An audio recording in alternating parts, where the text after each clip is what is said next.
Hello, जय हिंद बच्चों। स्वागत है आपका हमारे यूट्यूब चैनल पे। और आज हम देखेंगे पॉलिनेशन एंड फर्टिलाइजेशन के बारे में, मतलब परागण एवं निषेचन।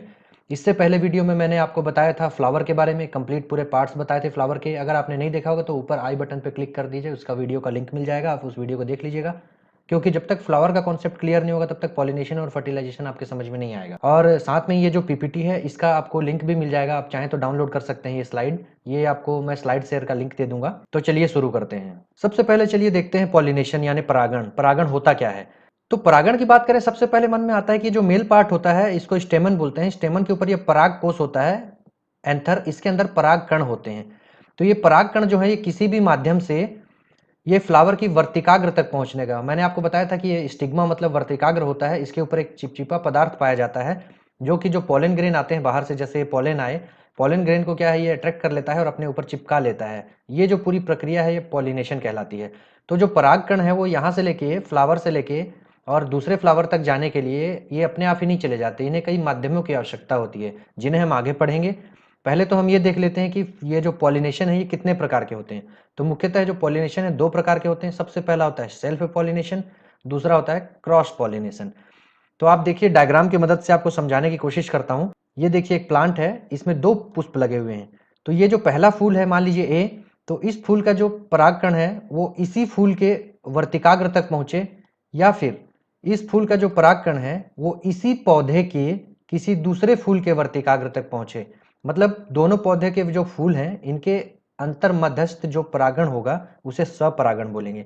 और जैसे कि ये क्रॉस पॉलिनेशन में क्या होता है कि ये अपनी ही स्पीसीज के, ऐसा नहीं कि किसी दूसरी स्पीसीज के पौधों को परागण कर पाएंगे, अपनी स्पीसीज मतलब अपनी ही प्रजाति के पौधों के जो, जैसे मान लीजिए फूल है, इससे कोई पराग कण जो है दूसरे पौधे के किसी दूसरे पुष्प के वर्तिकाग्र तक पहुंचता है तो इसको बोल देते हैं पर परागण। देखिए आपको चित्र से समझ में आ रहा होगा, डायग्राम से पूरा क्लियर हो जा रहा है कि एक ही प्लांट के पुष्पों में जो है आपस में जो परागण होता है उसे स्वपरागण बोलते हैं, और उसी प्रजाति के और अन्य पौधे के जो पुष्प के ऊपर जाके परागण होता है उसे क्रॉस पॉलिनेशन या पर परागण कहते हैं। परागण की हम विधियों के बारे में बात करते हैं। मैंने आपको बताया कि परागण स्वतः तो होगा नहीं, एक पौधे से अगर दूसरे पौधे में जा रहे हैं तो कोई ना कोई उस माध्यम तो चाहिए, बिना माध्यम के पॉलिनेशन संभव नहीं है। तो सबसे पहले हम बात करते हैं वायु परागण या एनेमोफिलिस। तो वायु के द्वारा जो परागण होता है ना, उसमें क्या होता है, जैसे देखिए ये आपको मैं डायग्राम में दिखा रहा हूँ। ये देखिए जो पुष्प है उसके छोटे छोटे ये देखिए भाग होते हैं, नर भाग। ये जो है उड़ के दूसरे पौधे के ऊपर चले जाते हैं, दूसरे पौधे के पुष्प के ऊपर चले जाते हैं और वहां जाके जो है परागण की क्रिया को संपन्न कराते हैं। जो वायु द्वारा परागण होता है इसको हम एनेमोफिलस बोलते हैं। वायु से संबंधित बहुत सारी चीजों का एनेमो, जैसे वायु का वेग मापने वाले को एनेमोमीटर बोलते हैं, इसलिए वायु के लिए एनेमो टर्म लगाया जाता है। वायु के माध्यम से जो परागण होता है इसे हम एनेमोफिलस बोलेंगे या फिर वायु द्वारा परागण बोलते हैं। ठीक है, आगे चलते हैं कीट द्वारा परागण। तो कीट का जो अध्ययन होता है, इंसेक्ट का जो अध्ययन होता है उसको एंटोमोलॉजी बोलते हैं, और कीट के द्वारा जो परागण होता है उसको एंटोमोफिलस बोलते हैं। मधुमक्खी और भौरे के द्वारा जो है बहुत अधिक मात्रा में परागण होता है, तो मैक्सिमम जो परागण होता है वो कीटों के द्वारा ही होता है। अगले परागण के मेथड की बात करते हैं। तो जल के द्वारा जो परागण होता है उसे हाइड्रोफिलस बोलते हैं। जैसे जल में मान लीजिए आपने नालियां देखी होंगी, जो पानी के लिए नहर से जो नालियां जाती हैं, तो बहुत प्रकार के जो वीड होते हैं, जो शाक होते हैं, जो अनवांटेड प्लांट्स होते हैं, उनके पौधों के पुष्पों को कहीं ना कहीं से ले आती हैं, सीड्स को या फिर पोलन ग्रेन्स को भी कहीं ना कहीं से बहा के ले आते हैं। और जो जली जो प्लांट हैं, जितने प्रकार के जल के अंदर स्थित हैं या फिर सबमर्ज कंडीशन में है, सब में भी जो है जल के द्वारा परागण होता है। जल के द्वारा जो है इधर उधर चले जाते हैं मेल पार्ट और परागण की क्रिया संपन्न हो जाती है। लेकिन आप एक बात याद रखेंगे, जो कमल जो है, कमल में आप देखेंगे कि वो जल के अंदर ही होता है, लेकिन उसमें परागण जो है भौरों के द्वारा होता है। जल के अंदर ही स्थित है सोच के हाइड्रोफिलस परागण ना लगा दें, उसमें भौरों के द्वारा होता है। अगला बात करें जंतु परागण या एनोमोफिलस। बहुत सारे पौधों में क्या होता है, जंतुओं के द्वारा परागण भी होता है। जैसे मान लीजिए कोई जंतु है, मान लीजिए कोई पशु है, वो चरने के लिए एक खेत में गए, तो किसी भी पुष्प के जो परागकण है वो उसके ऊपर चिपक गए, फिर वो दूसरे खेत में गए मान लीजिए, तो उधर जो परागकण है वो फिर फीमेल पार्ट में चले जाते हैं, फीमेल फ्लावर उनको ग्रहण कर लेता है। और जैसे चूहे हो गए, और भी बहुत प्रकार के इंसेक्ट हैं, हाथी हो गया, जिसके द्वारा जो है परागण की क्रिया संपन्न होती है। तो इस जो जंतुओं के द्वारा जो भी परागण होगा उसको अपन बोल देते हैं जंतु परागण या एनोमोफिलस। उसके बाद बात करें पक्षी परागण। तो जैसे आप जानते हैं कि पक्षियों का जो अध्ययन होता है वो ऑर्निथोलॉजी के अंतर्गत किया जाता है। एक ब्रांच होती है ऑर्निथोलॉजी, इसके अंतर्गत पक्षियों से रिलेटेड सारा चीज़ों का अध्ययन किया जाता है। तो जो पक्षियों से रिलेटेड जितने भी प्रकार के पॉलिनेशन होंगे, परागण होंगे, उनको पक्षी परागण या ऑर्निथोफिलस बोला जाता है। आपने देखा होगा कि बहुत सारे पक्षी जाके एक फ्लावर पे बैठ गया, उसके बाद फिर कुछ देर बाद दूसरे पौधे के फ्लावर पे बैठ गया, तो उनमें जो उनके पंखों पे, उनके पैरों में, उनके चोंच में जो चपक के कुछ परागकण चले जाते हैं, जो कि जो परागण की क्रिया को जो है अंजाम देते हैं, इसको बोलेंगे पक्षी द्वारा परागण। और आगे बात करें मेलेकोफिलस परागण की, तो मेलेको मतलब मोलस्का, हम जानते हैं मोलस्का बोला जाता है, मोलस्क घोंगे को बोलते हैं। तो घोंगे आप जानते हैं बहुत ज़्यादा मात्रा में मिल जाते हैं कहीं भी जो ऐसी जली वाली जगह है जहाँ पे पानी या फिर कीचड़ रहता है, वहाँ पे जितने भी प्लांट्स होते हैं उनमें ये मोलस्क क्या करते हैं, घोंगे जाते हैं कहीं पे, और जो किसी चीज़ को ये चरते हैं उसके बाद इनमें क्या है, पॉलन ग्रेन जो है इनमें चिपक जाते हैं इनके शरीर से, और जब दूसरे प्लांट के पास ये जाते हैं, दूसरे फ्लावर के पास ये जाते हैं, तो ये पराग कण जो है उनका ट्रांसफर हो जाता है। इसको बोलेंगे अपन मेलेकोफिलस मतलब घोंगे द्वारा परागण। और इसमें बात करें अगर हम चमगादड़ की बात करें, तो चमगादड़ क्या करते हैं आप जानते हैं, वो फलों को खाने के लिए एक पेड़ से दूसरे पेड़ पे भटकते रहते हैं इधर उधर। तो उनके चोंच में, उनके पंखों में, उनके पैरों में लग के जो है जो मेल पार्ट है, जो पराग कण है, पॉलन ग्रेन्स हैं, उनका जो है एक पौधे के पुष्प से दूसरे पौधे के पुष्प तक उनका ट्रांसपोर्ट हो जाता है। जो भी पॉलिनेशन चमगादड़ के द्वारा संपन्न होता है उसे चिरेप्टोफिलस कहते हैं। तो मेरे ख्याल से आप समझ गए होंगे ये। चलिए आगे बढ़ते हैं। अब हम बात करें निषेचन की। तो जैसे ही परागण संपन्न होगा, परागण मतलब हमने जो पॉलन ग्रेन थे, पॉलन ग्रेन को जो है हमने फीमेल स्टिग्मा तक पहुंचा दिया, वर्तिकाग्र तक पहुंचा दिया। वर्तिकाग्र पे पहुंचने के बाद जो चिपचिपा पदार्थ होता है वहां पे पॉलन ग्रेन जो है चिपक जाते हैं। ये देखिए स्टिग्मा हो गया, वर्तिकाग्र, वर्तिकाग्र के ऊपर ये चिपचिपा पदार्थ होता है यहाँ पे। ये चिपचिपे पदार्थ के कारण जो है पॉलन ग्रेन यहाँ पे चिपक जाते हैं। यहाँ पे जो है बहुत सारे पॉलन ग्रेन पहुंचते हैं, लेकिन ये जो ट्यूब है, इस ट्यूब से अंदर सिर्फ जो है अंदर में फर्टिलाइजेशन के लिए सिर्फ 2 पॉलन ग्रेन ही जाते हैं। बाकी पॉलन ग्रेन सब इधर उधर नष्ट हो जाते हैं।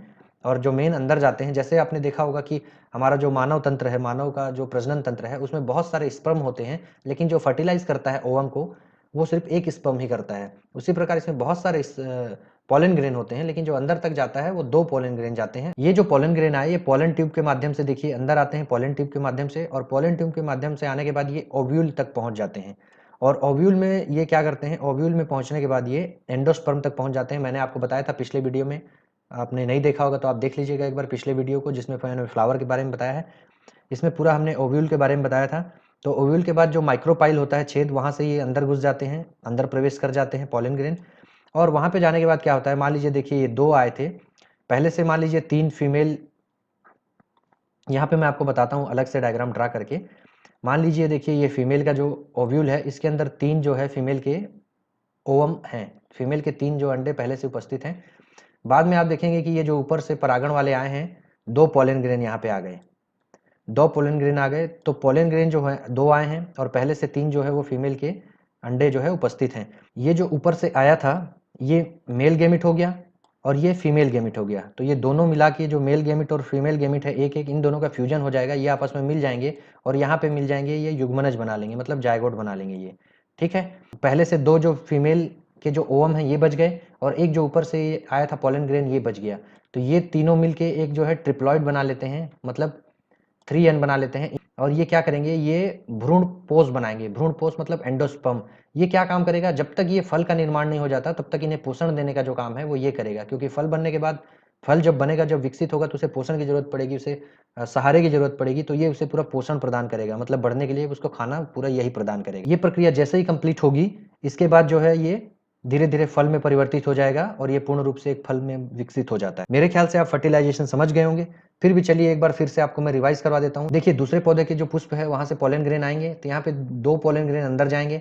अंदर जाने के बाद पहले से जो यहाँ पे मादा के अंडाणु जो पहले से स्थित हैं, उनमें क्या है, एक पोलन ग्रेन जाके जो है एक अंडाणु के साथ कोहेजन कर लेगा, एक अंडाणु के साथ जुड़ जाएगा, और ये बन जाएगा आपका जाइगोट बना लेगा, जाइगोट बना लेगा। और बाकी के जो बचेंगे, बाकी यहाँ पे 2 पोलन ग्रेन आए थे, तो एक पोलन ग्रेन यहाँ पे बच गया है, देखिए ये बच गया है एक पोलन ग्रेन, ये जो बच गया है, और जो मादा के जो 2 अंडाणु थे वो बच गए हैं। तो ये इन 2 के साथ ये फ्यूजन करके ये बना लेगा एंडोस्पर्म।